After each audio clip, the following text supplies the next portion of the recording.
So welcome to this lobbying training. I really appreciate that you all came to this. So I'm going to go over some general ideas about lobbying, uh, and then we'll go into the specifics of what we are going to be doing in the next week with this particular targeted effort, advocacy effort. So we can call this lobbying, we can call it advocacy. They're really the same thing. A couple of things to note is that all governing boards are required to have public comment, period.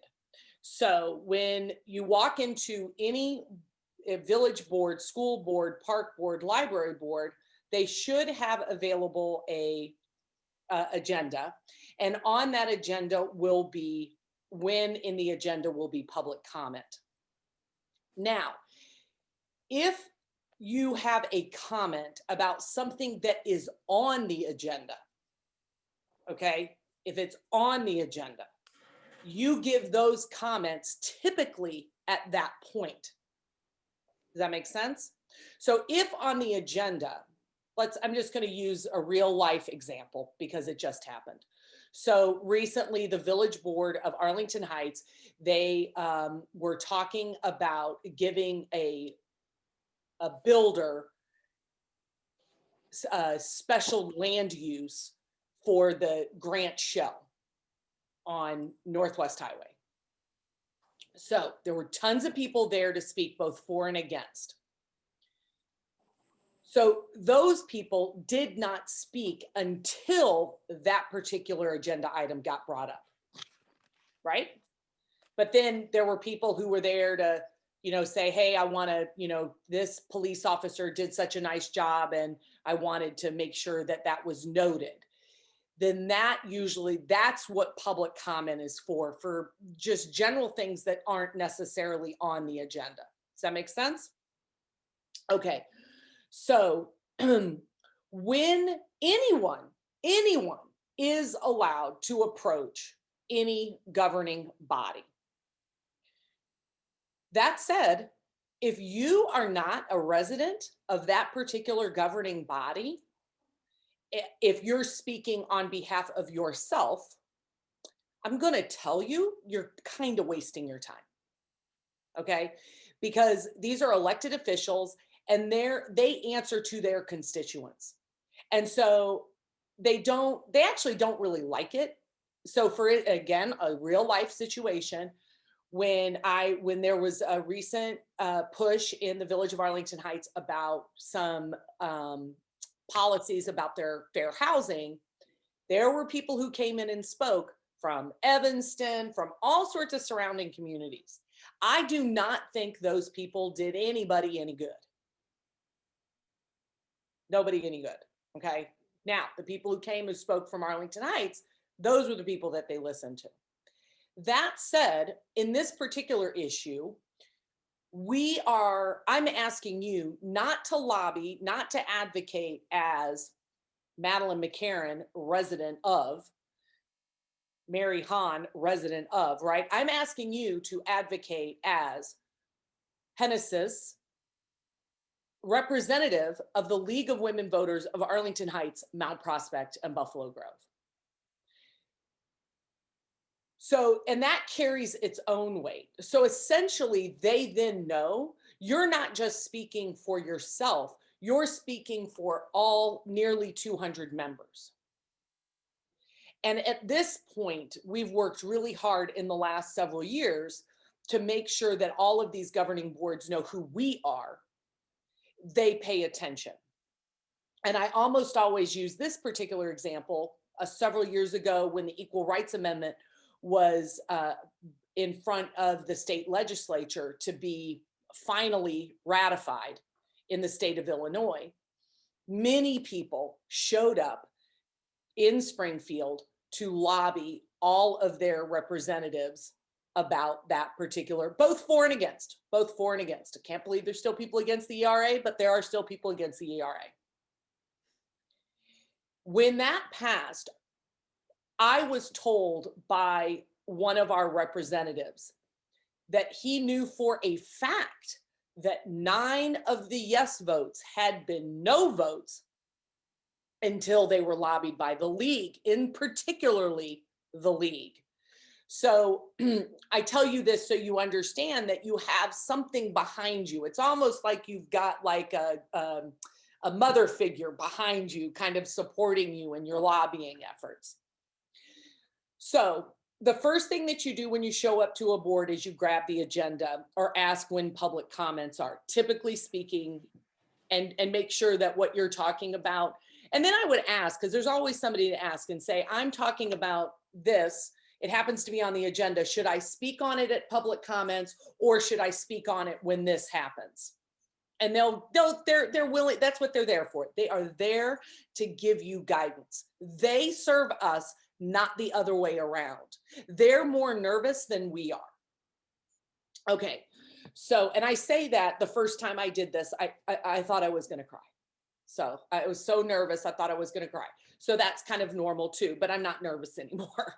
But that just is with practice. I've done it so many times now that I'm not nervous. So you figure out then it's kind of a sit and wait. And usually there'll be a slip of paper where you sign in and say you want to say something, and then they'll call on you. Almost all of our school boards that we will be lobbying, and almost all of the boards that we would ever lobby for anything, the public comments are near the top of the agenda. But it does happen where it's at the bottom. And that just means you got to sit and wait. And I have sat through 2.5-hour board meetings to get to what I want to talk about. So I won't lie, I sit there on my phone for the most part. Nobody is paying attention. Is it bad form to bring a book? I don't think so. I wouldn't sit in the front row and do it. I wouldn't sit in the front row. I definitely sit more towards the back if that was the case. I wouldn't want them to notice that I wasn't paying attention to them, right? But most of that stuff I don't really care about. So the other thing is dress the part. I do think this is not the time to show up in t-shirts and t-shirt and jeans. I don't think we need to be in a suit, but I think, dressed as if you're going like your Sunday best, so to speak. And my Sunday best is I don't go to church. It's what I go to the theater in, right? Because I don't allow anybody to go to the theater in jeans. So you dress the part. The other thing is when you get up to speak, most boards have a time limit between 2 and 3 minutes. So I typically read it over at least once for time. Know that when you're nervous, most people, when they are nervous, speed up anyway. But it's okay to take a breath. If you're a little over, they're not going to stop you, right? They can try to stop you, but finish your sentence, right? They're going to allow you the time, unless it appears that you're going to go on for 10 minutes. But I want you to keep that in mind. So it's something to do is to sort of practice what you're going to say. The worst thing that I think people do when they advocate in front of boards is they go without notes. And they think that they can speak off the top of their head. I'm pretty good. I am a speech coach. I was a theater major, and I never show up without notes, ever. I have notes. So I'm just going to share my screen, and I'm going to go, do I have any questions about basic lobbying at this point, like what to expect? Okay. And they're always very nice. And I will tell you, and it says they're going to be even nicer to you because we know that young people are encouraged in this. How scared I am. What? Can you see how scared I am? They are going to love you. They love it so much. Okay, so I'm going to share my screen. Okay, so here is our.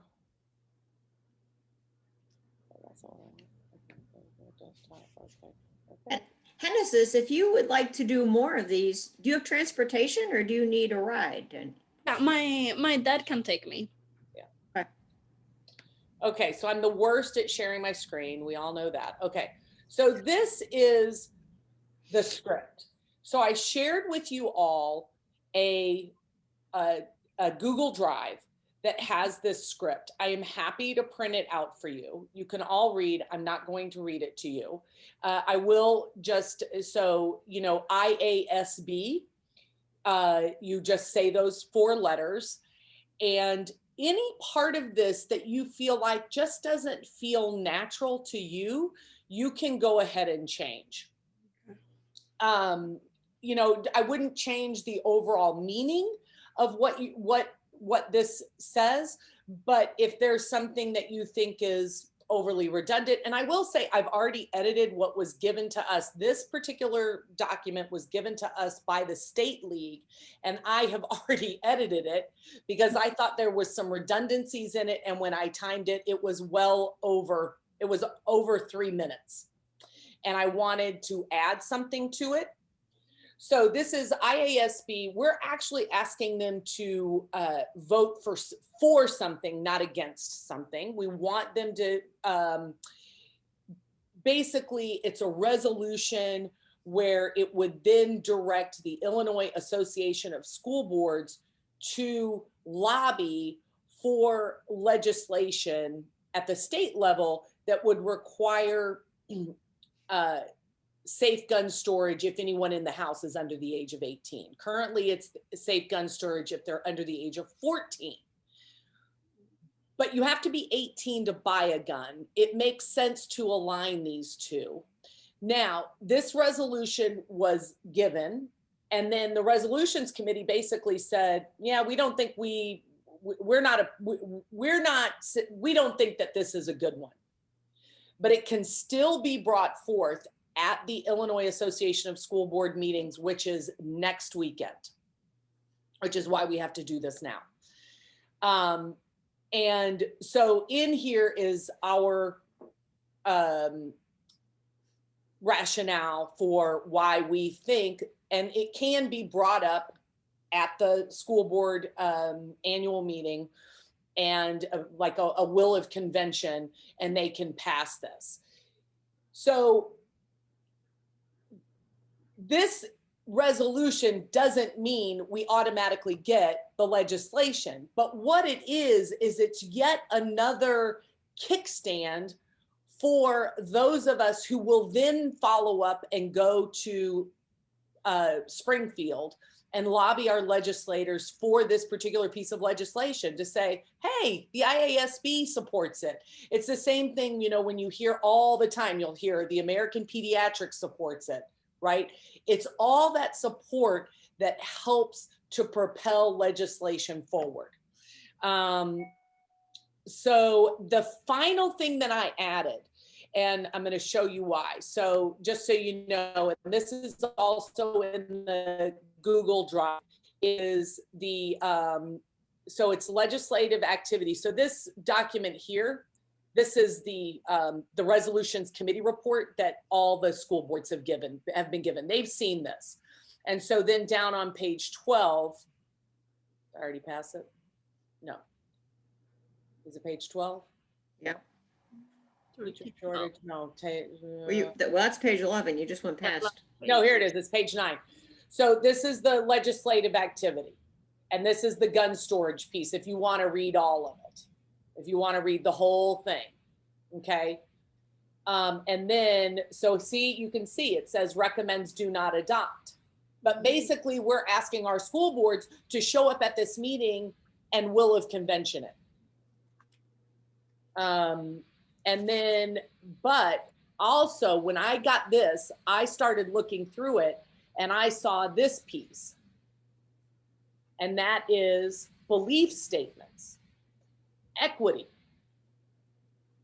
So they don't have a belief statement that includes diversity, equity, and inclusiveness.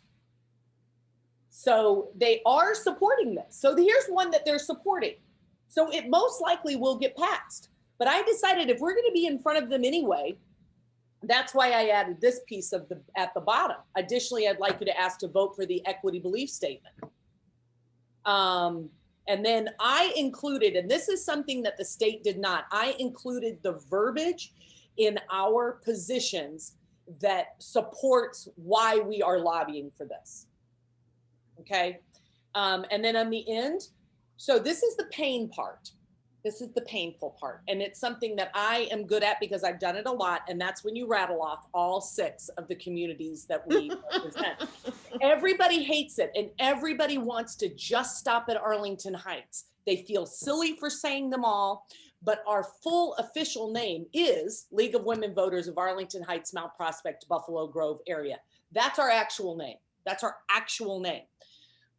However, our unofficial name goes including Elk Grove Village, Prospect Heights, and Wheeling. Why do we include all of that? Again, like I said at the top, that we lobby in person for 2 reasons. We're going to lobby in person because it carries more weight. Because now I've gotten out of my car, I've gotten out of my pajamas, I've shown up someplace, right? But the other thing is there are other people in the audience, and now we get a chance for people in the community to hear about what we do, and it helps us. And then finally, many of these community boards are covered by staff writers for various local, like the Daily Herald and the Journal and Topics. And who knows, we might get some PR that way. We are, because we're a nonprofit with virtually no budget, we need to get any PR anywhere we can get it. So this is one of them. So the last thing that everybody in this, and this isn't normal, like if you were just going in to advocate, I don't know, maybe you wanted the schools to reopen or the schools to close or whatever for COVID, you probably wouldn't have a background document. But when you're lobbying and advocating on behalf of an organization, usually they will give you a background document to leave with the people who you are speaking to. So I recommend that you print out 10 of these. If you cannot print them out, I'm happy to print them, leave them on my front porch for you to pick up, or I can just easily mail it to you. All you have to do is tell me.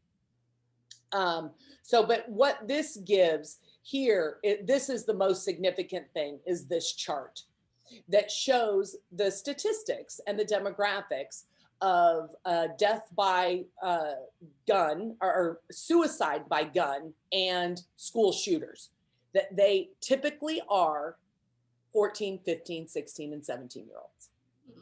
So we're not just talking about protecting people who might be shot. We're talking about protecting the shooter. And if you've ever done any research about suicide, and as somebody who has survived a suicide attempt, most people know that by taking away the way they would commit suicide, you almost always stop it. Right? In England, there was a famous study shown that when they changed the way the gas stoves worked, suicide plummeted because people were no longer able to just stick their head in the stove and kill themselves. So that when do we give this out? Do we leave it with somebody? So what I do is when I'm called, I walk up and I hand them out, and then I go speak. You hand them out one at a time to each person. You know, just yes, quickly. Now, if there seems to be a lot of people there to talk, if there's just a ton of people, what you can do is I try to get there 5 or 10 minutes early at least, and I give it out then. You can always just go put it on their spots when you walk in, or there's usually a staff person. You can ask the staff person to hand it out. There's a lot of different ways. When we lobby in Springfield, and eventually we'll be able to lobby in Springfield again, where we usually go, like you're walking all over the Springfield offices, and don't wear heels. I've learned that the hard way. And so you're walking into their offices and having these one-on-one meetings with them.